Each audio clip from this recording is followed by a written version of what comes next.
অষ্টসখী কারা? ভগবান শ্রীকৃষ্ণের অষ্টসখীর নাম শুনেছেন নিশ্চয়ই, কিন্তু জানেন কি এই অষ্টসখী আসলে কারা? গোলক থেকে পৃথিবীতে অবতরণ করা প্রধান ৮ জন গোপীকে বলা হয় অষ্টসখী। অষ্টসখীর প্রথমজন হলেন ললিতা। তিনি সর্বদাই রাধারানীর ছায়া সঙ্গিনী হয়ে তার সেবায় রত থাকতেন। দ্বিতীয় সখী হলেন বিশাখা।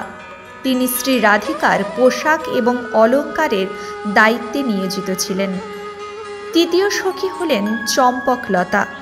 তিনি বন থেকে ফল ও সবজি সংগ্রহ করে রাধাকৃষ্ণের জন্য ভোজনের ব্যবস্থা করতেন। চতুর্থ সখী হলেন চিত্রা, হাস্যরসিক চিত্রা। রাধারানীকে নানা অলঙ্কার ও ফুলের গহনায় সাজিয়ে দিতেন। পঞ্চম সখী ছিলেন তুঙ্গবিদ্যা। তিনি ছিলেন প্রখর বুদ্ধিমত্তার অধিকারিণী। এছাড়াও চারুকলা ও সঙ্গীত বিদ্যায় তিনি ছিলেন অতুলনীয়া। ষষ্ঠ সখী ছিলেন ইন্দুলেখা। সর্বদা হাস্যোজ্জ্বল এই দিব্যনারী নৃত্যকলা ও সঙ্গীতকলায় ছিলেন বিশেষভাবে পারদর্শী। সাত সখী ছিলেন রঙ্গদেবী। তিনি রাধারানীর চরণে আলতার প্রলেপ পরিয়ে দিতেন। এছাড়াও তিনি উপবাসের সমস্ত আচার অনুষ্ঠানের জ্ঞান রাখতেন। অষ্টম সখী ছিলেন সুদেবী। তিনি ছিলেন রঙ্গদেবীর যমজ ভগিনী।